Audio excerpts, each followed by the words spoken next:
এটা কেমন আইন আমাকে একটু বুঝাবেন, যে আইনে দুধের বাচ্চাকেও মার কাছে দেওয়া হয় না। যে মেয়ে পাশে দাঁড়ায় থাকতো, জিজ্ঞাসা করতো ওয়াশরুমে যাব কিনা, ওয়াশরুমে যাওয়ার জন্য পারমিশন নিয়ে আমি যাইতাম, আমি সেই মেয়ে। আমার মনে হয় কোনোদিন যদি আমার মেয়েরা ফেরত আসে, যদি শুনে আমি আরেকজনের সংসার করতেছি, কি ভাববে ওরা? আমি বিয়ে করতে চাইলে তো আমি যেদিন ওকে ডিভোর্স দিছি তার পরের দিনই বিয়ে করতে পারতাম। ডিভোর্সের আগে ভালো ছিলেন না এখন ভালো আছে? এখন ভালো আছে ভাইয়া। ডিভোর্সের আগে প্রত্যেকটা দিন 100 বার করে মরতাম। জান্নাত বিয়ে হয়েছে অল্প বয়সে, বাচ্চাও হয়ে গেল, তারপরে ডিভোর্স, তারপর একটা লম্বা জীবন। এই জীবনটা আসলে কেমন? ডিভোর্সের পরে মেয়েদের জীবনটা কেমন? জীবনটা যদি বলতে চাই, আগে যেমন একটা দায়রার ভিতরে ছিলাম, বাট ভালো ছিলাম। কিরকম? কিরকম? যেমন তখনকার জীবনটা ছিল আমার, আমি একজন মা, একজন বউ, একজন হচ্ছে স্ত্রী, এটা ছিল আমার পরিবেশ। ওটার জীবনটা ছিল একটা অন্যরকম সুন্দর। তখন আমার জীবনই ছিল আমার বাচ্চা, সকালে উঠবে, আমার বাচ্চাদেরকে নিয়ে কত রকম কাজ। আমার বড় মেয়েকে আমি হচ্ছে স্কুলে দিব, ছোট মেয়েকে খাওয়াবো, শ্বশুর শাশুড়ি আছে, তাদের নাস্তা, আমার হাজবেন্ড অফিসে যাবে বা হচ্ছে বিজনেস পারপাসে সে বাইরে যাবে, এগুলো নিয়ে হচ্ছে অল টাইম এগুলোই মাথায় থাকতো। সকালে উঠেই আমার মাথায় থাকতো একটার পর একটা কাজ। আমার কাজ ছিলই আমার সংসার রিলেটেড, আমার ফ্যামিলি রিলেটেড, এটা ছিল। তখন তো আমার অন্য কিছু নিয়ে চিন্তাও করা লাগতো না, যে আমার আসলে আমার লাইফের সিকিউরিটি বা হচ্ছে আমার ফিউচার বা আমাকে আদৌ আমার আমার নিজের নিয়ে কোনো টেনশন করার তো কিছু ছিল না। আমার গার্জিয়ান হিসাবে আমার হাজবেন্ডই এনাফ ছিল, তাই না? তো ওইটাতে আসলে আমার ছিল এরকম একটা হ্যাপিনেস বা এরকম একটা। তাহলে মেয়েরা ডিভোর্স নিতে চায় কেন? এত বেশি সিঙ্গেল হওয়ার চেষ্টা করে কেন? এত বেশি একা হওয়ার চেষ্টা করে কেন? হ্যাঁ, এটা খুব সুন্দর একটা কোশ্চেন করছেন ভাইয়া। বিষয় হচ্ছে ধরেন আমরা খুব নর্মাল মেয়ে, আমরা 4 দেয়ালের ভিতরে বড় হয়েছি। স্কুল টু বাসা, কলেজ টু বাসা, আমাদের সময়টা আরও বেশি ব্যাকডেটেড ছিল। এখন তো দেখা যায় যে ক্লাস 5-এ 6-এ পড়া যে বাচ্চারা যে পরিমাণ আপডেট, আমরা আমাদের সময় কলেজের থেকেও ওই পরিমাণ আপডেট ছিলাম না। তো দেখা যাচ্ছে যে 10 বছর 12 বছরের সংসার জীবন, 10 বছর পর্যন্ত ক্যারি করছি। দেন আমি ডিভোর্স দিছি, ডিভোর্সের ডিসিশন দিছি, আমি ডিভোর্স দিছি। সো একটা সেলিব্রিটিদের কি হয়, তাদের একটা স্ট্রং ব্যাকগ্রাউন্ড থাকে, ফ্যামিলি বলেন, নিজের বলেন, ওয়ে থাকে, অনেক ইনকাম সোর্স থাকে। তারা হচ্ছে চাইলেই পারে মুভ অন করতে, এনি টাইম ডিসিশন নিতে পারে। আজকে এর সাথে আমার বন্ডিং ভালো হচ্ছে না, আমি আরেকজনের সাথে বন্ডিং ক্রিয়েট করলাম। কিন্তু আমাদের জন্য ভাইয়া, বিশেষ করে আমাদের মতো নর্মাল মেয়েদের জন্য, যেখানে ধরেন আমি যে একটা ভালো চাকরি করে মানে নিজেকে ক্যারি করব, ধরেন একটা 20,000 বা 25,000 টাকার স্যালারির জবও যদি আমি সার্চ করতে চাই, সেক্ষেত্রে আমার অনার্স পাশের সার্টিফিকেটটা আমার মাস্ট বি লাগবে। সেখানে আমি ইন্টার কমপ্লিট, ঠিক আছে? সো একটা ইন্টার কমপ্লিট মেয়ে মানে তাকে কে জব দিবে?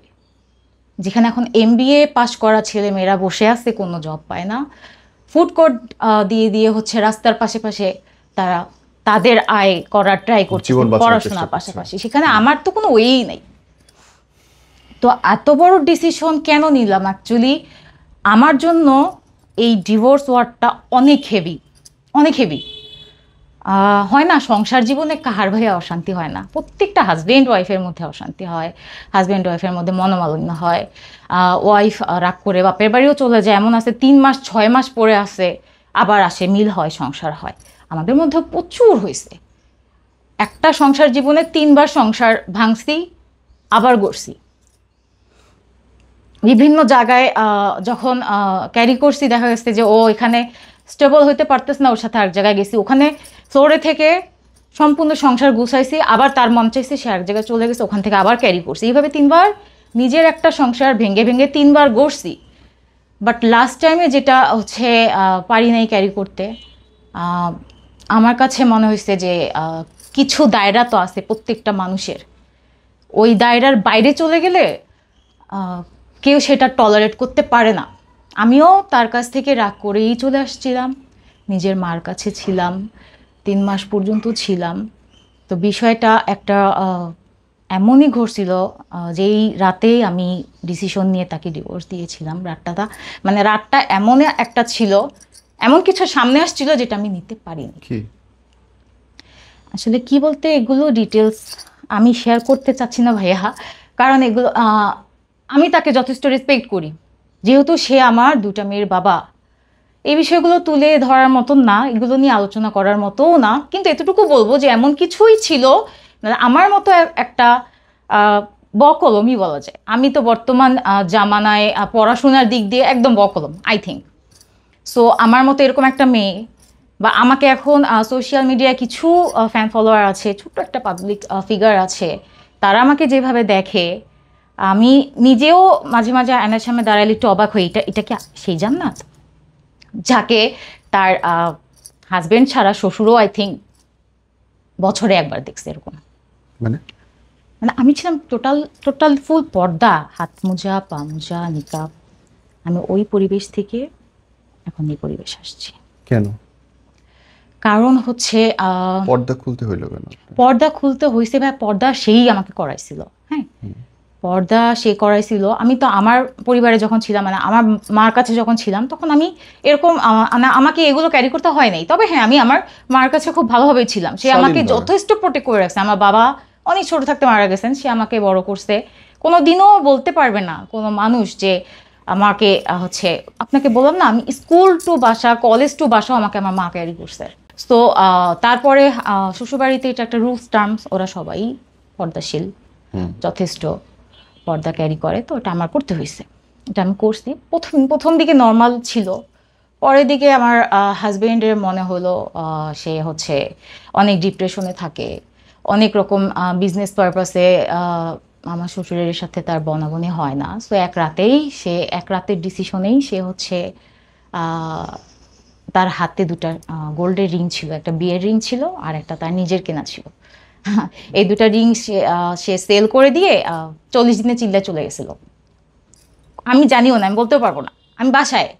পরে আমার শাশুড়ি, আমার ননাস ওনারা বাইরে গিয়ে তার সাথে দেখা করে তাকে বিদায় দিয়ে আসার পর বাসায় যখন জানাইছে, তখন আমি জানতে পারছি যে আমার হাজব্যান্ড 40 দিনে চিল্লায় যাচ্ছে। আমি জানি না তখন পর্যন্ত, কিছুই বলি নাই। কারণ আমি আসলেই ভাইয়া একদম এক কথায় বোবা একটা মেয়ে ছিলাম। যেখানে বসায় রাখতো আমি সেখানেই বসে থাকতাম, যেভাবে রাখতো সেভাবেই থাকতাম। আমার শ্বশুরবাড়ির থেকে আমার বাবার বাড়ির দূরত্ব ছিল সর্বোচ্চ 5 মিনিট। সেখানে মনে করেন 2 থেকে 3 মাস পর পর যেতাম।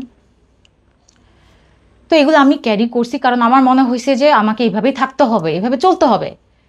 আর চেষ্টা করছি যথেষ্ট ভাইয়া। তারপরে যখন সে চলে গেল ওখান থেকে, সে 40 দিনের চিল্লা দিয়ে যখন বাড়িতে ফিরলো, সে টোটালি চেঞ্জ, তার গেট আপ চেঞ্জ, তার মন মানসিকতা চেঞ্জ, সব কিছু চেঞ্জ। তো আমরা তো নর্মালি বোরখা ক্যারি করতামই বাসায়, সবাই পর্দার মধ্যেই ছিলাম। তো ওখান থেকে আসার পর যেটা হলো, সে টোটালি ছেলে মেয়ে ডিভাইড করে দিল। মানে মহিলা মানুষ কোনোভাবে পুরুষ মানুষের সামনে যেতে পারবে না, পুরুষ মানুষ কখনো মহিলা মানুষদের সামনে এভাবে আসতে পারবে না, এরকম সামনে পর্দা থাকবে। বাইরে গেলে তো টোটালি আগে বোরখা ক্যারি করতাম, তারপরে হচ্ছে হাত মোজা, পা মোজা ক্যারি করা শুরু করলাম। এই তা একটা নর্মাল মেয়ে কিন্তু ওখান থেকে এখানে আসতেও তার সময় লাগে।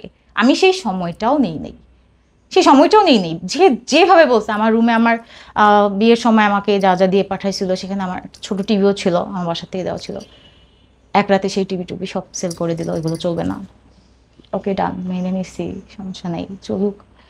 তারপরে হচ্ছে এভাবে তার 1 মাস পরে সে ওমরা করতে গেল, ওমরার পরে সে বড় হজ করলো, এইভাবে সে ক্যারি করে। মানে বাংলাদেশে যতদিন থাকে।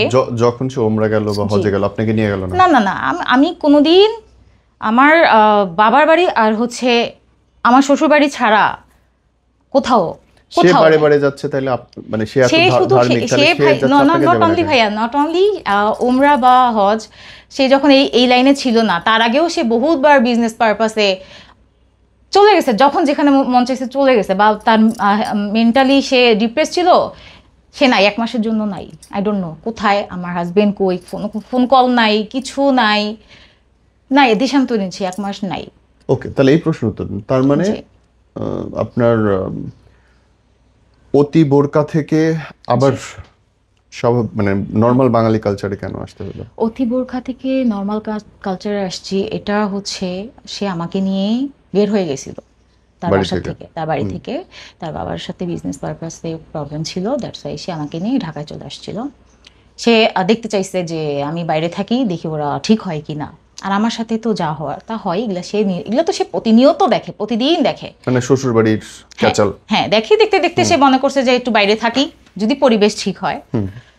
তো বের হয়ে গেছে, ঢাকায় উঠলাম। ঢাকায় ওঠা ফার্স্টে সিলেটে গেল। সিলেটে যাওয়ার পরে আমি অ্যাকচুয়ালি অবাক ছিলাম, আমি জানতাম না সে লামনিহাট, যখন আমার বাড়ি আর কি লামনিহাট, সে যখন লামনিহাট ত্যাগ করছে তখন যে সে একটা হিউজ অ্যামাউন্ট নিয়েই বের হয়েছে, সেটা আমি জানতাম না। সে আমাকে নিয়ে ডিরেক্ট সিলেটে গেছে, ওখানে তার কোন ফ্রেন্ড ছিল, তার সাথে গোল্ডের বিজনেসে হচ্ছে ইনভলভ হলো। তো গোল্ডের বিজনেসে ইনভলভ হওয়ার সাথে সাথে সে আমাকে বলল যে তোমার কি আছে, তোমার মাকে বলো, বললে হচ্ছে ওগুলো নিয়ে আসো, এখন তো আমি বিজনেস করবো, এখন আমার টাকা লাগবে। তো স্বাভাবিক, আমার বাবা মাও তো আমার জন্য কিছু না কিছু রেখে দিয়েছিল।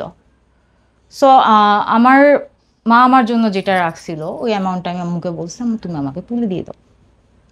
আম্মু অনেকবার বলছিল যে এটা এটা রেখে দে, এটা এটা এটা ধরার কি দরকার, এটা এটা নেওয়ার দরকার নেই, এটা রেখে দে, এটা তোর ফিউচারে কোনো এক সময় লাগবে। আমি বলছি না, আমার তো ফিউচার কি, আমার তো এখনই তো আমার ফিউচার, ও কাজ করলেই তো আমার ফিউচার।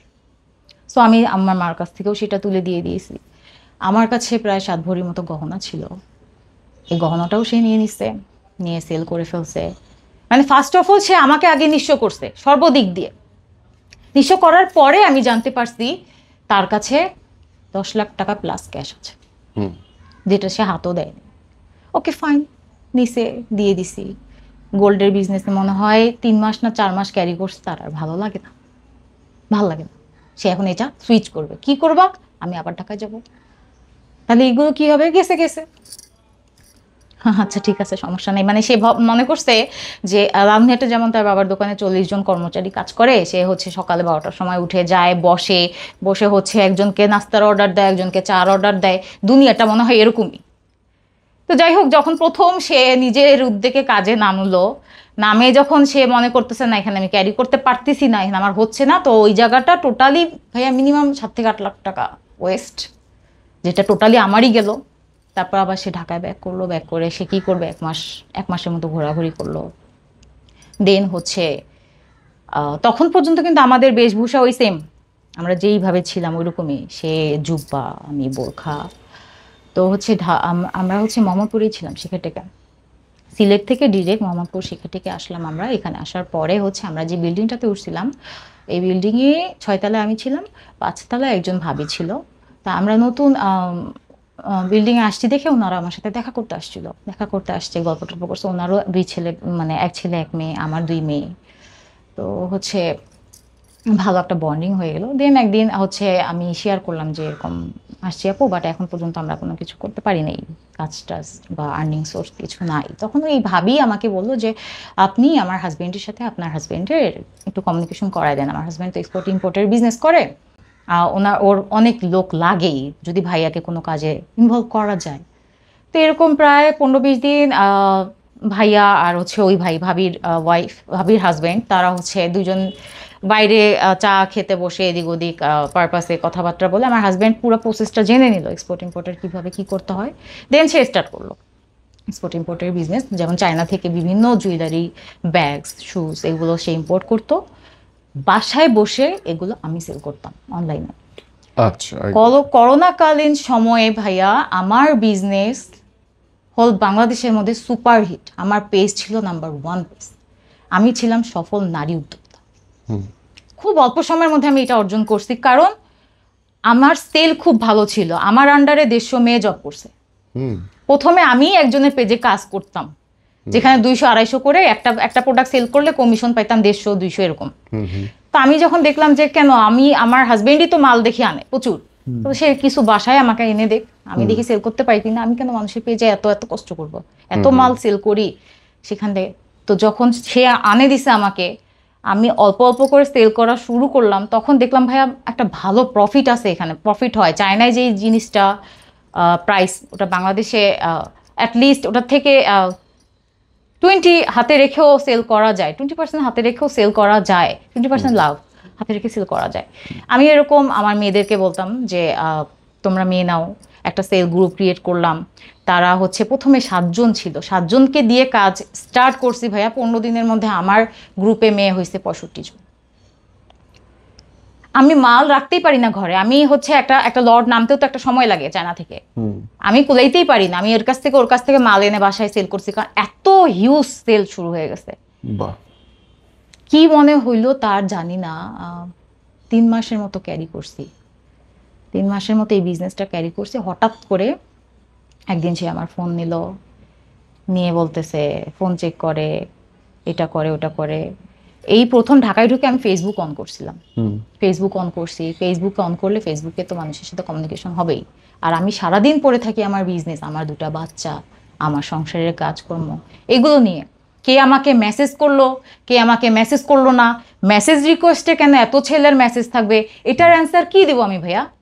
এখানে আমার অ্যান্সার দেওয়ার কি আছে? আমি বললাম আপনি আপনার কাছে ফোন রেখে দেন, আমার সমস্যা নেই। তারপরে বকলম একটা মেয়ে, সে কেমনে এই পর্যন্ত আসতে পারে, সে কিভাবে এত রানিং হইতে পারে বিজনেসে, আমাকে কে এগুলো আইডিয়া দেয়, বা আমার সঙ্গে কে কে জড়িত আছে, আমি কারোর সাথে ইনভলভ কিনা, সে শুরু করলো এগুলো। অথচ আমি ভাইয়া 24টা ঘন্টা ঘরের ভিতরে। মানে সন্দেহবাতিকতা শুরু হইলো। হ্যাঁ, এই সন্দেহটাই মূলত একদম শেষ পর্যন্ত গেছে, একদম শেষ পর্যন্ত। এই রেশ ধরে সে এই বিজনেস স্টপ করে দিল। আমার ঘর ভর্তি মাল, মিনিমাম 1,20,000 টাকার মাল পড়ে আছে স্টকে। সে ঠাস করে এক রাতের ডিসিশনে আমি আর ঢাকায় থাকবো না, আমি ইনস্ট্যান্ট এখনই লামনিহাট চলে যাব। তাকে আমি জাস্ট ইদ্রুকে বলছি যে আচ্ছা ঠিক আছে, আপনি লামনিহাট যান, সমস্যা নাই। একটা রিকোয়েস্ট, আমার রিকোয়েস্ট না, আমি এটা বলবো, আপনার পরিবারে আমাকে নেবেন না। আপনি এই যে আমি দুই জায়গা 3 জায়গা থেকে ফ্লোরে থেকে আমার কষ্ট করে আমি একটা বেড হলেও করছি আমার হাতে। আমাকে তো বিয়ের সময় আমার কিন্তু বাবা নেই ভাইয়া, আমার বাবা নেই, কিন্তু আমার হিউজ একটা ফ্যামিলি আছে। আমার বাবারা 12 ভাই বোন। সো আমার যে চাচা ফুপুরা আছে, তারা আমাকে কোনোদিনও কোনো কিছুর কম দেয় নাই। তারা আমাকে আমার বাবার থেকেও আই থিঙ্ক বেশি করছে আমার জন্য, প্রচুর করছে। মাশাআল্লাহ। করে তারা আমাকে আমার মতো করে বিদায় দিছে। দেওয়ার পরে হচ্ছে ওগুলো সব ফেলে রেখে আসছি। আবার আপনি এক জায়গায় নিয়ে গেলেন, ওখানে আমি টোটালি সম্বল সব শেষ করে দিছি। আপনি আমার সম্বল শেষ করছেন, নিজের অ্যামাউন্ট রেখে দিছেন। ঢাকায় আমি একটা নিজে শিখছি, যেমনে করছি পারছি, আমি একটা কাজ করতে পারছি, দাঁড়া করাইছি। এখন সেটা আপনার সহ্য হচ্ছে না। আমি 2টা বাচ্চার মা। আমার ছোট বাচ্চা তখন 2 বছর, 2টাই সিজারিয়ান। সিজারিয়ান মমদের তো স্বাভাবিক গ্রোথ একটু ভালোই হবে, অ্যাটলিস্ট যতক্ষণ পর্যন্ত বাচ্চাটা বড় না হয়, ব্রেস্ট ফিডিং করে। আমি মোটা সোটা হয়ে গেছি, আমার স্বাস্থ্য বেড়ে গেছে। তার তখন আমাকে ভালো লাগে। সে বাইরে মেয়ে দেখে আসে, বলে ওই মেয়েটা এরকম, ওই মেয়ের ফিগার এমন, ও মেয়ের দেখতে শুনতে এরকম, তুমি এমন কেন, আয়নায় দেখছো তোমাকে। শুধু আমাকে না, আমার ফ্যামিলি মানুষ দেখো বলতো। আমার ভাবি, আমরা তো একসঙ্গে ছিলাম, রাস্তার অপোজিটে আমার ভাবি থাকতো, এপাশে আমি থাকতাম। ভাবির সামনে যাওয়া সে সেম কথা বলতো, ওকে দেখতে ভালো লাগে না, ও এমন হয়েছে কেন, এই সেই। শুনতে শুনতে শুনতে শুনতে শুনতে ভাইয়া দেন ভাবলাম যে সে ভাবির সামনে যাইতো। হ্যাঁ, সে সবার সামনে যেত, শুধু আমি কোথাও যেতে পারবো না। সে না এত ধার্মিক, হ্যাঁ, এত পর্দা, এত হজ, সে সবার সামনে যেত। তার ফেসবুকে 24 ঘন্টা মেয়েদের সঙ্গে চ্যাটিং। আমি কোনোদিন কোন ছেলের সঙ্গে চ্যাটিং করতে দেখি নাই। 24 ঘন্টা তার মেয়েদের সাথে চ্যাটিং। সে সব ক্যারি করতে পারবে, শুধু আমি কোথাও যেতে পারবো না, কিচ্ছু করতে পারবো না। আমি একটা বিজনেস ক্রিয়েট করছি ভাইয়া। আমার এতগুলো মেয়ে এখন পর্যন্ত তারা আমার সাথে অ্যাড আছে। এখন পর্যন্ত আমাকে বলে, আপু তুমি যা করে আসছো, তুমি যা পার করে আসছো, তোমার জায়গায় আমরা থাকলে মারা যেতাম, তুমি যা টলারেট করছো। ছাড়াছাড়িটা হলো কেন? ছাড়াছাড়ি এইখান থেকে সে এক রাতে ডিসিশন নিল, সে বিজনেস অফ করে দিবে। সব কিছু তো তার হাতে, আমার কাছে তো কিছু নাই। এক রাতে ডিসিশনে সে ট্রাক ভাড়া করে সব কিছু নিয়ে চলে গেছে। আর আপনি? চলে গেছি তার সাথে, প্যাকেট হয়ে চলে গেলেন। হ্যাঁ, নিজের সব ব্যবসা বাণিজ্য ফেলে। হ্যাঁ, সব মালটাল নিয়ে, কিছু আমার ভাইয়ের বাসায় ফালায় রাখছিল, তুলে নিতে পারি না, কিছু নিয়ে এসে চলে গেছে। কি করব ভাইয়া, কি করব, কি করতে বলেন? তখন আমি এখন আমার এখন যে মেন্টালি, এখন আমি যে কথা বলতে পারি, আমি যদি তার অর্ধেকও তখন পারতাম, হয় আমার সংসারটা খুব ভালোভাবে টিকতো, নাহলে আরো আগেই শেষ হয়ে যেত।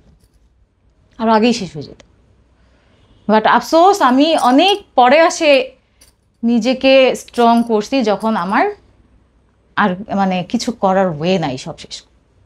আপনার চোখ যাই। ভেজা ভেজা হয়ে আবার থেমে যাচ্ছে। হ্যাঁ, সমস্যা নাই ভাইয়া। তো ওখান থেকে যখন চলে আসছিলাম হেঁটে এসে, আমি একটা কন্ডিশন তাকে দিয়েছিলাম যে আপনাকে রিকোয়েস্ট করি আপনি আমাকে একটা ছোট বাসা নিয়ে দেন। রাখলো সে আলাদা? সে আমাকে আলাদা রাখছিল, তার উপরে অনেক কন্ডিশন ছিল, যেমন আমার কোনো ফ্যামিলি মেম্বারের সাথে আমি কোনো প্রকার কন্ট্যাক্ট করতে পারবো না, তারা কেউ আমার কাছে আসতে পারবে না। সে সকাল হলে আমার বাচ্চা দুইটাকে নিয়ে তার বাসায় চলে যেত, কোনোদিনও সে বাসায় আসতো, কোনোদিনও সে আসতো না। পার করছি এভাবেও প্রায় 1 মাস 1.5 মাস পার করছি ওই ভাড়া বাসায় থেকে।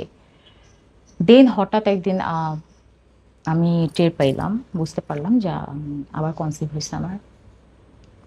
তো একটা বাচ্চা আমার হাতে, একটা বাচ্চা আমার অলরেডি কোলে, আরেকজন আসবে। 3 নম্বর। হ্যাঁ, এই অবস্থায় একদিন রাতে হচ্ছে আহ, সে সে কিন্তু খুব ভালো লেভেলের নেশা করছিল। সো আবার নেশাও করতো? হ্যাঁ, যে সে খুব ভালো হেভি ধার্মিক লোক, মাশাআল্লাহ। নেশা ছিল। মানে যখন সে আবার আপডেট হইলো বিজনেস পারপাসে, তো বিজনেস পারপাসে সে সবকিছু কিন্তু ছেড়ে দিয়েছিল, দাড়ি কেটে জুব্বা ফেলে দিয়ে সবকিছু ছেড়ে দিয়ে সে একদম আপডেট হয়ে আবার তার আগের আগের লাইফেই চলে গেছে সে, এক কথায়। তো যখন এই রাত, যেই রাতে আমি ওর বাসা ছেড়ে চলে আসি, ওই রাতটা খুবই জঘন্য ছিল। মানে কোনো এক কারণে সে বাইরে কি করছে না করছে, কি খাইছে আই ডোন্ট নো, আসছে যখন, তখন আমি টের পাইছি যে সে নেশাগ্রস্ত অবস্থায় আসছে শবে বরাতের পরের দিন। আসার পরে হচ্ছে আমি নর্মালি জানি সে বাসা থেকে আসে, তার বাসা থেকে খেয়ে আসে। তো আমার শরীর এত বেশি খারাপ ছিল, আমি আমার বাচ্চাদেরকেও খাওয়াইতে পারিনি। আমার বড় মেয়েটাকে বলছি যে তুমি বাবুর মুখে একটু ভাত দিও, বলে আমি বিছানায় শুয়ে ওদের দুজনকেই পাশাপাশি বসায় আমি শুয়ে আছি। তো ও যখন আসছে তখন বাজে রাত 12টা 20 কি 25 এরকম।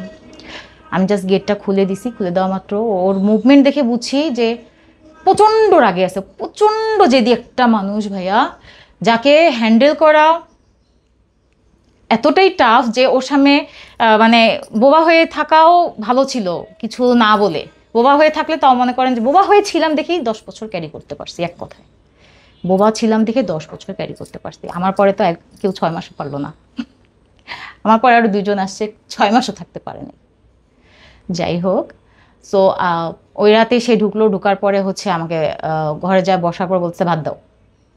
কারণ আমি তো কিছু রান্না করি নাই, আমার শরীর খারাপ প্রচণ্ড, আমি আমার বাচ্চাদেরকেই নুডলস করে খাওয়াইছি, আমি কিছু করি নাই। আমি আমি বলিও নাই যে আমি রান্না করি নাই, আমি জাস্ট বলছি বসেন আমি আসতেছি বলে রান্নাঘরে গিয়েই আমি এক চুলায় ভাত বসাইছি, আর এক চুলায় প্রসেস করতেছি, একটা তরকারি কিছু একটা মেক করে দেই। সে সরাসরি রান্নাঘরে আসছে, আসে যখন দেখছি আমি রান্না বসাইছি, তখন সে শারীরিকভাবে করছে, যাই হোক যেটাই করছে, করাতে হচ্ছে আমার বেবিটা পড়ে গেছে। তো মানে অবশ্য হয়ে গেছে। হয়ে গেছে, হ্যাঁ। তো হচ্ছে আমি কি করব, তখন প্রায় রাত 1টা বাজে। বাসেই কিন্তু তার থেকে 10 মিনিটের দূরত্বেই হচ্ছে আমার ছোট খালা থাকতো, ওনাকে জাস্ট একটা কল দিয়ে বলছি যে আন্টি একটু আসতে পারবা বাসার নিচে। তা উনি আমার ভয়েস শুনে আর সেকেন্ড কিছু জিজ্ঞাসাও করে নাই, ফোনটা কেটে আমার খালুকে নিয়ে নিচে আসছে। একটাকে হাতে নিছি, একটাকে কোলে নিছি, পরনে একটা কাপড় পরা, রুমের একটা কাপড় পরা, এবং তখন ব্লিডিং হচ্ছে। নিয়ে বের হয়ে গেছে।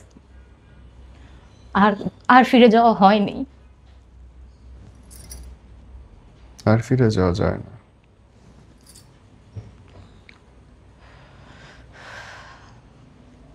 মার কাছে চলে আসছি, মার কাছে ছিলাম।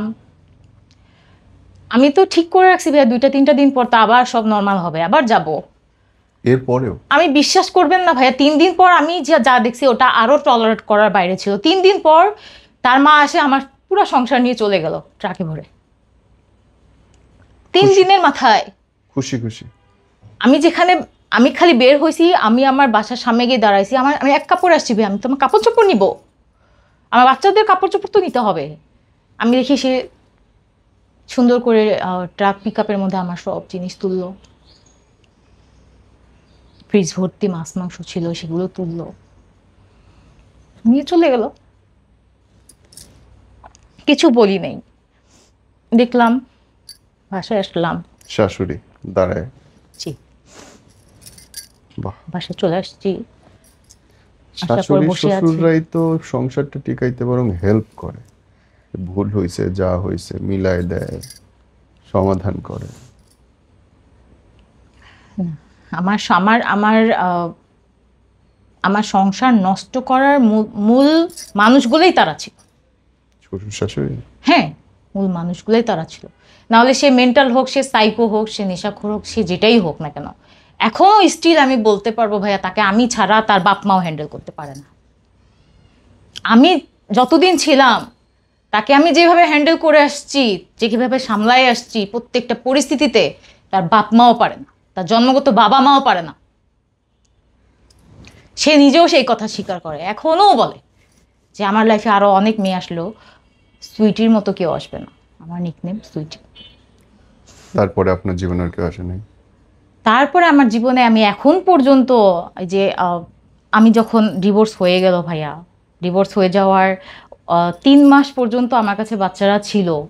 দেন 3 মাস পর আমার বাচ্চাগুলোকেও নিয়ে চলে গেছে। আমার কাছে কিন্তু কেউ নাই, নাথিং। আজকে 3 বছর হয়ে গেছে আমি আমার বাচ্চার ভয়েস শুনি না। আমার দুধের বাচ্চাটাও নিয়ে চলে গেছে। দেখাও করতে দেন না, দেখাও না, কিছুই না। দেখা করার পারপাসে হচ্ছে সমাজের সোকর মানুষরা থাকে না, যাদের যাদের সাহায্যে বাচ্চাদেরকে নিয়ে গেছিল, তাদের কাছেও গেছিলাম। তারা তো হেল্প করেই নাই, না পারে প্রশাসনের কাছে গেছি। প্রশাসনের কাছে যাওয়ার পরে থানাতে যখন গিয়ে বললাম যে আমার বাচ্চার সাথে আমাকে দেখা করতে দেয় না, থানা বললো কি কে দেয় না, চলেন আপনার সাথে। আমার সাথে এসে আমার শ্বশুরবাড়িতে দাঁড়ানো অবস্থায় আমাকে বললো আপনি দাঁড়ান, আমি ভিতরে যাই দেখি। পুলিশ 3 জন কনস্টেবল ভিতরে গেল, গুনে গুনে 10 মিনিট পরে এসে বলে আপনার বাচ্চা আপনার সাথে দেখা করবে না, জানগা। উকিল হায়ার করছি কাস্টাডির জন্য, আমার কাছে যেটুকু সম্ভব ছিল ভাইয়া। শেষ পর্যন্ত লড়ে তারপর আমি ওই শহর ছাড়ছি। উকিল হায়ার করছি কাস্টাডির জন্য। যেদিন ডেট আসছে আর কি, আপনার রায়ের ডেট আসছে, তার পর্যন্ত তো দেখা সাক্ষাৎ কিছুই হয় নাই। 2বার কল করা হয়েছিল তাকে, সে আসে নাই। সে ডিরেক্ট নাকি রায়ের দিন আসবে। সো যেদিন রায় আর কি, সেদিন আমার উকিল নাই, গায়েব। কি বলেন? পুরো কোর্টের মধ্যে 400 থেকে 500 মানুষ, আমার হাজবেন্ডের পক্ষে 7 জন উকিল, তার 14 গোষ্ঠী, আমার সাথে শুধু আমার মা। উকিল আসে নাই? না, বিচারক মহোদয়কে বলেন নাই আপনি যে এখানে কোনো সে 3বার কল করছে আপনার উকিল কই, আমি তো বলতে পারি না আমার উকিল কই। সে 2জন তার হচ্ছে যে স্টুডেন্ট থাকে না, তার কাছে যারা শিখে, তাদেরকে পাঠাইছে আমাকে আমার কেস হ্যান্ডেল করার জন্য। কেন? তারা আসে তো কোনো কথাই বলে না, তারা হাসাহাসি করতেছে। লিটারেলি আমাকে ওখানে একটা ফান হিসাবে সাজায় রাখা আছে। আমি কিছুক্ষণ দেখছি ভাই, কিছুক্ষণ দেখে না পারে আমি জাস্ট যিনি ছিল উনি একজন মহিলা মানুষ ছিল, ওনাকে খালি বলছি যে ম্যাডাম আমাকে জাস্ট এতটুকু বলে দেন আপনাদের আইনে কি বলে, এই বাচ্চাগুলোর লিগ্যাল গার্জিয়ান কি বাপ, যদি হয় তাই বলে দেন, আমি চলে যাচ্ছি। আমি আর সেকেন্ড টাইম আপনাদের এখানে পাও দিব না, আমি ওদেরকে নেওয়ার জন্য কোনো দিন আর আসবো না, নেভার। খালি এতটুকু বলে দেন। তো সে বললো এত উত্তেজিত হয়েন না, চুপ করেন। আমি বললাম না, উত্তেজিত উত্তেজিত কি হবে, আপনি আমার পরিস্থিতি দেখতেছেন, আমার উকিল এখানে আমার নাই, হায়ার করছি যাকে, সে নাই। ওখানে হচ্ছে সে 7 জন উকিল নিয়ে বসে আছে, এখানে 2জন স্টুডেন্ট আমাকে আনে দেওয়া হয়েছে আমার হয়ে কথা বলতে, তারা হাসাহাসি করতেছে। মানে কাইন্ড অফ মুভি। এটা কি মুভি ছিল? মুভিও ভাইয়া একটু একটু মানুষ মানে হাইলাইট করার জন্য কিছু কিছু করে, আমার সেখানেও কিছু ছিল না, নাথিং। বড় মেয়েকে, আমার বড় মেয়ে তার পাশে দাঁড়ানো ছিল, তার কোলে আমার ছোট মেয়ে ছিল। আমার বড় মেয়েকে জাস্ট জিজ্ঞাসা করছে আম্মুর কাছে যাও না কেন। আমার বড় মেয়ের কথাটাই ছিল এরকম যে উনি আমার মা না, ওনাকে আমি চিনি না। এইটা শোনার পরে আমি আর কিচ্ছু বলি নাই ভাইয়া। আপনার জাস্ট নিজের গর্বের সন্তান আপনাকে বলল আপনি তার মা না, আপনার সামনে দাঁড়ায়। আমার ও আপনার দুধ খাইছিল তো? আপনার পেটে রাখছিলেন না? আসলে ভাই আমি আমার বাচ্চাকে তো কোনোভাবে দোষ দিব না। এখন আপনি আপনার বাচ্চাকে যদি বলে নিয়ে আসেন যে তুমি এইভাবে বলিও, সেইভাবে বলতে বাধ্য। কিন্তু আমার কোশ্চেন ছিল যে সে এতটুকু হলেও তো বুঝতে পারতো ভাইয়া, সে এতটাও ছোট ছিল না, তার একটা কথায় অনেক কিছু হইতে পারতো। অ্যাটলিস্ট একটা বাচ্চা তো আমি পাইতাম। এটা কেমন আইন আমাকে একটু বুঝাবেন, যে আইনে দুধের বাচ্চাকেও মার কাছে দেওয়া হয় না? কত বয়স তখন ছোটটার? 3 বছরের মতো। দিল না, একজন কেউ দিল না। ও আপনাকে ছাড়া বাঁচবে কেমনে? বাঁচতেছে তো, কি বলেন, এখন সে স্কুলে পড়ে, ক্লাস ক্লাস 2-তে পড়ে। কত বড় হয়ে গেছে চিন্তা করেন, 6 বছর বয়স। মা ছাড়া ঘুমাইতে পারে? 2 দিন পর পর মা এনে দিচ্ছে না নতুন নতুন। আমি এগুলো নিয়ে চিন্তা করি না। ওই যে ভাই একটু আগে বললেন না যে কন্ট্যাক্ট করেন না, কথা বলেন না। আমার ভাইয়া চলতে হয়, আমার চলে খাইতে হয়, আমার করে খাইতে হয়, আমার সারাদিন রাস্তায় দৌড়াইতে হয়। আমি তাদের সাথে কন্ট্যাক্ট করলে আমার হসপিটালাইজড হয়ে থাকা লাগবে। এই জন্য আমি তাদের চেহারাও দেখি না, তাদের কাছে যাওয়ারও চেষ্টা করি না, তাদের সাথে কোনো প্রকার কন্ট্যাক্ট করারও চেষ্টা করি না। এই জন্য মানুষ, আমাদের সমাজের মানুষ বলে এটা কেমন মেয়ে, মেয়ে হয়ে ডিভোর্স দিছে, বাচ্চা রেখে চলে গেছে। তোমরা কি জানো আমার সম্পর্কে? একটা মেয়ে ঘরে কিভাবে পড়ে আছে, 7 দিন সে খাইছে না, না খাইছে, সে হাসপাতালে ভর্তি কেন, একটা মানুষ কোনোদিন জিজ্ঞাসা করতে আসে নাই সংসারে থাকা অবস্থায়। কিন্তু একটা মেয়ে ডিভোর্স দিছে, এটার জন্য সমাজ ভাঙ্গে আসছে বিচার করতে। এটা সমাজ মানি নাই, সমাজ মানলাম না। ওই রাতেই আমি লালমনিরহাট আমার শহর ছেড়ে দেই, ছেড়ে দিয়ে চলে আসি ঢাকায়। ঢাকায়ও কোনো রিলেটিভের কাছে আসি নাই, নিজের ভাই ছিল, ভাইয়ের কাছেও আসি নাই। আমি চাইছিলাম ভাইয়া যে একদম টোটালি সবার থেকে কিছুটা সময়ের জন্য নিজেকে আলাদা করে রাখতে, কিছু করে খাইতে পারি কিনা দেখতে। যে মেয়েটা ভাইয়া রোডের এই পার থেকে ওই পারে যাওয়ার জন্য হাজবেন্ডের দিকে হা করে তাকায় থাকতো যে সে আমাকে পার করে দিবে কিনা, সেই মেয়ে এখন চলন্ত বাসে দৌড়ায় উঠে নামে, কোনো ব্যাপার না, কোনো ব্যাপার না। যে মেয়ে পাশে দাঁড়ায় থাকতো, জিজ্ঞাসা করতো ওয়াশরুমে যাব কি না, ওয়াশরুমে যাওয়ার জন্য পারমিশন নিয়ে আমি যাইতাম, আমি সেই মেয়ে।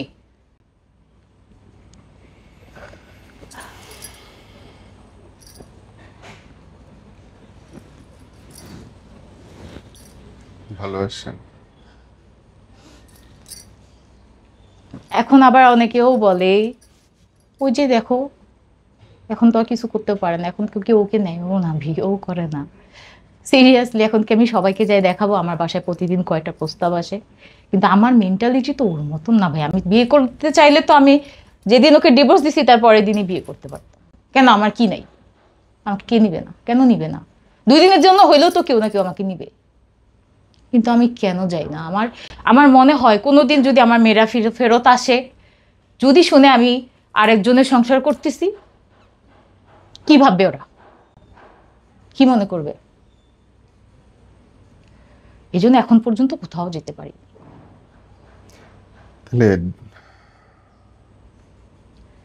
ডিভোর্সের আগে ভালো ছিলেন না এখন ভালো আছে? এখন ভালো আছে ভাইয়া। ডিভোর্সের আগে প্রত্যেকটা দিন 100 বার করে মরতাম।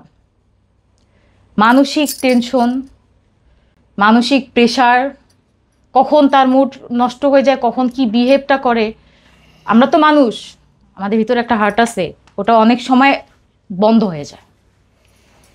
তো তখন যেরকম ছিলাম, যেদিন যে বাচ্চাদের কাছ থেকে এরকম একটা রিয়াকশন পাইছি, তারপর থেকে আমি টোটালি সব ছেড়ে দিছি ভাই, এভরিথিং। তার আগে স্বামীর প্রতি একটা সফট কর্নার ছিল, যেদিন স্বামীর কিছু দেখছি সেদিন স্বামীকে মানে ধুয়ে মুছে ফেলে দিছি, আর ওই দিন কোর্টে বাচ্চাদেরকে। কিন্তু আমি তোদের মা, যদি কোনো দিন কোনো মুহূর্তে একটা বার কল দিয়েও আমাকে বলে আম্মু আমি তোমার কাছে যাব, দুনিয়া এক করে ফেলবো, একবার বলে দেখো কিভাবে আনতে হয় নিয়ে আসবো।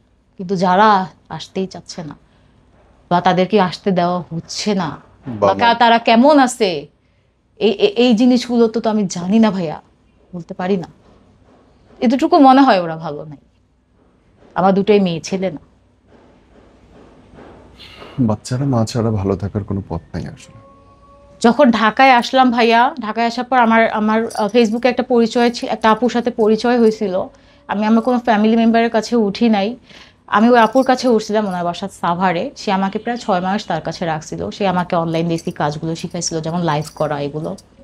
তো আসলে ওটা দিয়ে তো আর্নিং সেভাবে হতো না, মানে একটা ইনকাম সোর্স তো আসলে আসতো না। তারপর আমি ভাবলাম যে আপুকে বললাম আমি একটা জব জব করতে চাই। জব পারপাসে আমি সাভার থেকে আমার লাইফের ফার্স্ট চাকরি ফার্ম গেটে নেই, সেটা হচ্ছে আপনার ডায়াবেটিসের মেডিসিন কর্নারে। এই জব পারপাসে হচ্ছে যা দেখছি জীবনে, এগুলো জাস্ট মানে ছবি বা গল্প, এগুলোতেই দেখছি। বাস্তব লাইফে যে ফেস করব আর এগুলো পার করে যে আসবো, এরকম কখনো ভাবি নাই। যেমন হচ্ছে ভাইয়া, জব নিছি তো Savar to Farmgate carry করা আমার জন্য টাফ হয়ে গেছিলো। প্রায় 11-15 দিন আমি ক্যারি করছি। তারপর আপুকে বলে আমি হোস্টেল নিছি একটা, আপনার হচ্ছে মণিপুরি এলাকায়, সংসদের পাশে মণিপুরি 3 নাম্বার গেটে, সব মেয়েদের হোস্টেল। ওখানে একটা হোস্টেল নিলাম। হোস্টেল লাইফও আমার জীবনে একদম নতুন, চাকরির মতন প্রথম। কারণ স্কুল কলেজে থাকতে কখনো হোস্টেল ক্যারি করতে আমার হয়নি। তো আমি যখন উঠলাম, হোস্টেলে ওঠার 3 থেকে 4 দিন পর দেখতেছি যে আমরা ছিলাম 5 তলায়, তো 3 তলায় 4 তলায় 2 তলায় যারা ছিল ওরা হচ্ছে হোস্টেলের সিনিয়র আপু। তো ওকে ফাইন, সিনিয়র আপু, আমি উঠতে বসতে আমার যতটুকু অনার করার রেসপেক্ট দেওয়া দরকার আমি দিই। একদিন হচ্ছে আপনার 7 দিনের মাথায়, হোস্টেলের 7 দিনের মাথায় আমি হচ্ছে অফিস করে এসে আমার রুমে ঢুকছি, 10 মিনিট পরে 4 জন আপু আসছে, এসে নক করছে, দরজা খুলে দিছি। ঢুকে একজন আমাকে বেডে ধাক্কা দিয়ে ফেলে দিয়ে আমার উপরে উঠলো। 3 জন বসে আমার ব্যাগ খুলতেছে, কাপড় এরকম করে ছিটায় ফেলাইতেছে, এরকম করে আমি আমি আমি জাস্ট বলতেছি, আপু কোনো সমস্যা, আমার কোনো ফল্ট হয়েছে, কি সমস্যা? কিছু হয় না, খালি বলে চুপ করে থাক। ওকে ফাইন, চুপ করে আসছি।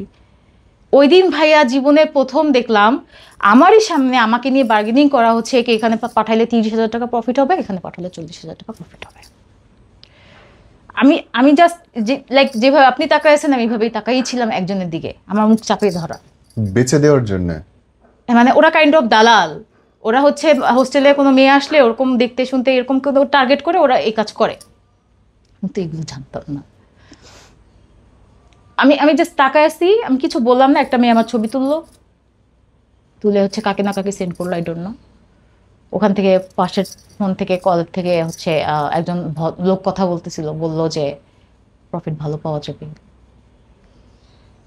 তারপরে হচ্ছে আসলে কি বলবো, জাস্ট শুনলাম। শোনার পরে আপুকে বললাম যে আপু আপনারা আমাকে কোথায় পাঠাচ্ছেন? একটু বলছে, কিছু বল না, চুপ করে বসে থাকো, যদি এখানে থাকতে হয় চুপ করে থাকো, তোমার সাথে কথা হবে আবার কালকে। কারোর সাথে কোনো প্রকার কনভারসেশন করবা না, আমার বিষয়ে কোনো কিছু বলবা না, বলেও লাভ নাই, সবাই আমাকে বলে দিবে, এরকম একটা থ্রেট দিয়ে তারা চলে গেল।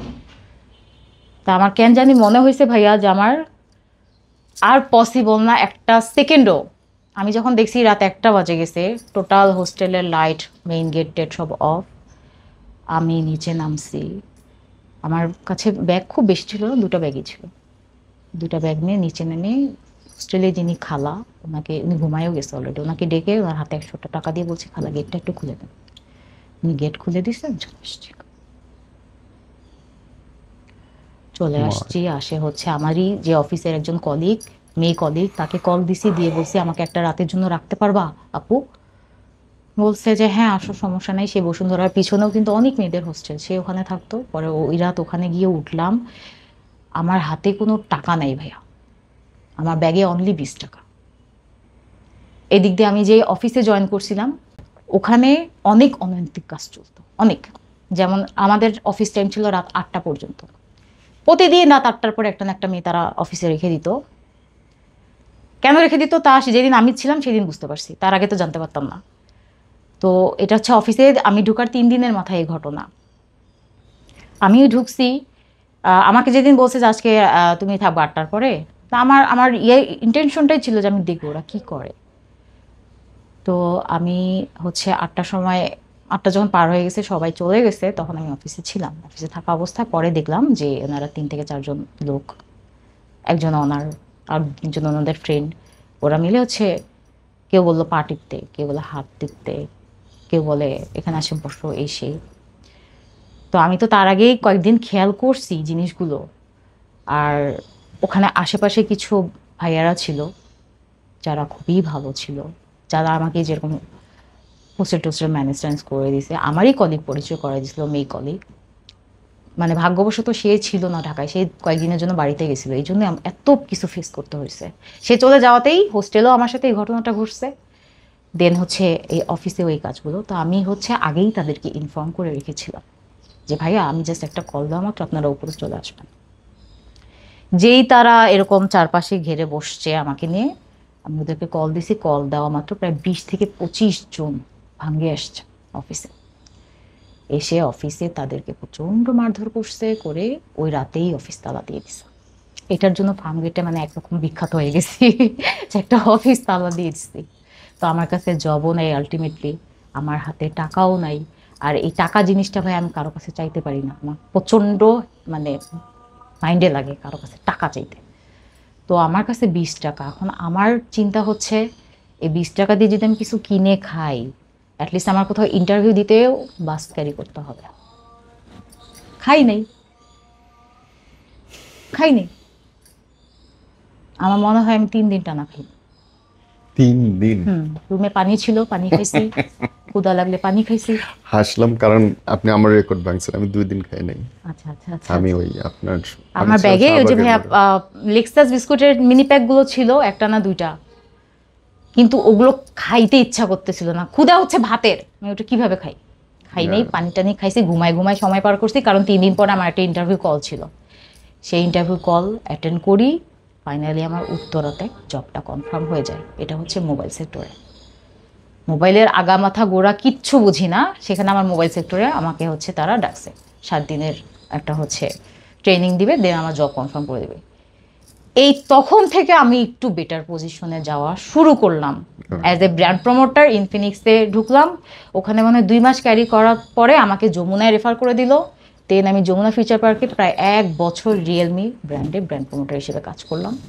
তো এই ছাত্র আন্দোলনের সময় হচ্ছে আমি মনে হইলো যে এখন একটু জবটা সুইচ করি, অন্য কোনো জব ট্রাই করি। দেন আমি কনসালটেন্সি ফার্মে হচ্ছে করলাম, অ্যাপ্লাই করলাম, তা আমার ভিসা প্রসেসিংয়ে জব হয়ে যায়, ওখানে ঢুকলাম। ওখান থেকে প্রায় 6-7 মাস কাজ করার পরে ওখানে আর কাজ করার মতো রুচি আসলো না। এই কারণ হচ্ছে কনসালটেন্সি ফার্মগুলোতে ভাইয়া আসলে যারা প্রতিনিয়ত টাকা পয়সা মেরে টেরে খাওয়ার অভ্যাস আছে, মানুষের টাকা এভাবে কলিজা ছিঁড়ে টাকা মানুষ ইনকাম করে, ওই টাকা নিয়ে ঢাকা শহরে বাড়ি গাড়ি করা, এই জিনিসগুলো মেনে নেওয়া আমার জন্য খুব কষ্টকর ছিল। একটা রিক্সাওয়ালা কত কষ্ট করে 12,000 টাকা নিয়ে আসে, তার আপনার আইডিয়া আছে, আমার আইডিয়া আছে, তাদের আইডিয়া নাই। একটা রিক্সাওয়ালার কাছ থেকে যদি আপনি 12,000 টাকা নেন ফর্ম ফিল আপের জন্য, নেওয়ার পরে কোনো প্রসেস নাই, কিছুই নাই, 3 মাস পরে বলবেন কি আপনার ভিসা হয় নাই। এই জিনিসগুলো আর ভালো লাগে নাই, তাই জব ছেড়ে দিয়েছি। ওখানে প্রচুর টাকা ছিল ভাইয়া, হিউজ ইনকাম ছিল। এমনও কাউন্সিলর ছিল যে মাস শেষে 1,20,000 30,000 টাকা পাইছে স্যালারি। আমার ভালো লাগে নাই, ছেড়ে দিচ্ছি। ছেড়ে দিয়ে এখন একটা অনলাইন পেজ আছে আমার, একটা খাবারের পেজ আছে, আর হচ্ছে টুকটাক এই প্রমোশনাল কাজগুলো করতেছি পেজ রিলেটেড। খুব অদ্ভুত লাগলো বোন আপনার গল্প শুনে, এবং ইন্সপায়ারিং তো অবশ্যই, আমারই মাঝে মধ্যে চোখ ভিজে আসছিল। আপনার এই পুরো লাইফ থেকে যদি শেখার কিছু থাকে কি আছে বলেন তো? শিখার বলতে বলবো কি ভাইয়া, আমার কাছেই অনেক আপু মাঝে মাঝে নক দেয়, যারা আমার সাথে শুরু থেকে অ্যাড আছে বা আমার শুরু থেকে যারা আমার সম্পর্কে জানে, তারা আমাকে মাঝে মাঝে ফোন দিয়ে বা টেক্সটে বলে যে আপু তুমি পারছো, আমরা তো পারতেছি না। মানে তারা সেম প্রবলেমে আছে, সেম প্রবলেম ক্যারি করতেছে। হাজবেন্ডকে নিয়ে মানুষের ভাইয়া যে কোনো একটা সাইড থাকতে হয়, হয় শ্বশুর শাশুড়ির দিক দিয়ে সাপোর্ট, না হয় হাজবেন্ডের দিক দিয়ে। হাজবেন্ড যদি সাপোর্টিভ হয় আর কিচ্ছু লাগে না দুনিয়াতে, আই থিঙ্ক। আরও তো ওদের ওদের কথাগুলো শুনলে রাগও লাগে, কষ্টও লাগে। আবার সবাই তো ভাই একরকম হইতেও পারে না, অনেক দিক চিন্তা করে পারে না, বাচ্চার দিকে চিন্তা করে পারে না। আবার মনে করো সমাজ কি বলবে, ওর দিকে চিন্তা, বাবা মা কি বলবে, বাবা মার কাছে ফেরত যাব, তারা পালবে, কয়দিন পালবে। এইভাবে কত মেয়ে যে ভাইয়া বসে বসে চোখের পানি দিনের পর দিন ফেলে কলিজা 3 টুকরা করে করে সংসার করতেছে, হিসাব নাই। তাদের উদ্দেশ্যে কি বলবো এতটুকু জানি না, শুধু এতটুকু বলবো, তোমার লাইফের মূল্য তুমি ছাড়া কেউ দিবে না, নাথিং। আজকে তুমি বের হয়ে যাও, বাবা মা 2 দিন খাওয়াবে, 3 দিন খাওয়াবে, 4 দিনের বেলা তাদের খাওয়ানোর সামর্থ্যই থাকবে না, থাকবে না, এটাই সত্যি কথা। ভাই যাও, অবশ্যই দেখবে, আদর করবে, খাওয়াবে, তোমার নিজের কাছেই ভালো লাগবে না, মনে হবে যে আমি এভাবে কেন বসে আছি। Right. আর ভাইয়া বর্তমানে সমাজের কথা যদি বলি, যে এতগুলো সেক্টরে জব করছি আপনাকে বললাম, একটা ডিভোর্সি মেয়েকে যে ভাইয়া এতটা জঘন্যভাবে মানুষ দেখে, তাদেরকে যে কিভাবে দেখে, আমি আসলে আমার এতদিনে এত জায়গায় কাজ করে এত মানুষের সাথে উঠা বসা করে আমি এতটুকু বুঝতে পারছি ভাইয়া, আমাদেরকে নিয়ে সেকেন্ড টাইম সংসার করতে মানুষ খুব কম চায়। আমাদেরকে মানুষ জাস্ট ইউজ করতে চায়। হয় না? আমাদেরও তো মনে হয় ভাই, আমারও তো মাঝে মাঝে মনে হয়, সারাদিনের কাজ শেষ করে রাতে বেলা আমারও চোখ ভিজে যায়, মনে হয় যে একটা মানুষ থাকুক, সারাদিন পার হয়ে যাক, রাতে জিজ্ঞেস করুক খাইছো কি না এতটুক, বা আমারও একটা ছোট্ট সংসার থাকুক, একটা ঘর থাকুক, মনে হয় তো। কিন্তু আমাদেরকে নিয়ে কোনো মানুষ এগুলো চিন্তা করে না। তারা চিন্তা করে কোনোভাবে কনভিন্স করে একটু জায়গায় আনলেই হয়ে যাবে। ওরা তো বিয়ে ইত্তামালি, ডিভোর্সের মাল, কি সমস্যা? তা আমি আসলে ভাই আপনার কাছে একটা কোশ্চেন করতে চাই, যে আমাদেরকে মানুষ এভাবে কেন দেখে? আমরা মানুষ না? আমরা একটা ডিসিশন নিয়ে যদি আসছি, তো এটার পিছনে রিজন আছে, তুমি দেখো, তুমি বুঝো। এটার পিছনে রিজন এটা না যে আমি সংসার করতে পারি নাই। আমি যেই সংসার করে আসছি, আমার জায়গায় কেউ করে দেখাক, কেউ বলুক আমি যতটুকু ওর অর্ধেক পার করে দেখাক। হ্যাঁ, আমি বাচ্চা ছেড়ে আসছি, কারণ কি আমি দেখছি আমার বাচ্চারা বলছে তারা তাদের বাবার কাছে থাকে, এর উপরে কোনো কথা নাই, কোনো সে নাই, ওদের ডিসিশনে ওদের ডিসিশন। আমি শেষ করি বলুন। জি, শেষে sure. আপনি জিজ্ঞেস করলেন আমরা মানুষ না নাকি, কেন দামটা কম ডিভোর্সি নারীদের? অসুবিধাটা ওই জানেন, মেয়েরা সবসময় সংসার দিয়ে নিজেকে বিচার করে, করতে পারছে কি পারে নাই, গুছাইতে কি গুছাচ্ছে না। পুরুষরা বিচার করে তার কেরিয়ার দিয়ে। দুইটো জিনিসের বিচার এক হইতে পারে না। বিচার করা উচিত সোনার সাথে সোনার, পাটের সাথে পাটের, ঘরের সাথে ঘরের। আপনার যদি ক্যারিয়ার থাকতো, আপনি মাসে 20 লাখ টাকা ইনকাম করতেন, আপনার স্বামী কেন, আপনার শ্বশুর এসেও আপনার পায়ে পড়ে থাকতো, sorry for my word. Yeah, it's true. আপনি সেটা করেন নাই। অধিকাংশ মেয়ে সেটা করে না, সেই কারণে তারা সংসার নিয়ে বিপদে থাকে। স্বামী লাথি দিয়ে বের করে দিতে চায়, শাশুড়ি খোঁচা দেয়। প্রতিটা মেয়ের যদি আজকে ইনকাম থাকতো, নিজের পরিচয় থাকতো, নিজের আইডেন্টিটি থাকতো, একটা সংসারও ঝামেলা হইতো না। যে দিতে পারে, মানে যে গরু দুধ দেয় সেই গরুকে সবাই তার লাত্তি খায়। প্রতিটা মেয়ে বড় হোক, আমার মেয়ে আছে তো, আমার মেয়ে সন্তান, আমি বলি যে একটা ছেলের চাকরি না করলেও হয়, ব্যবসা না করলেও হয়, একটা মেয়ের জন্য অনেক বেশি জরুরি, অনেক বেশি জরুরি তার নিজের পায়ে দাঁড়ানো। We wish you all the best and thank you so much. Thank you ভাইয়া।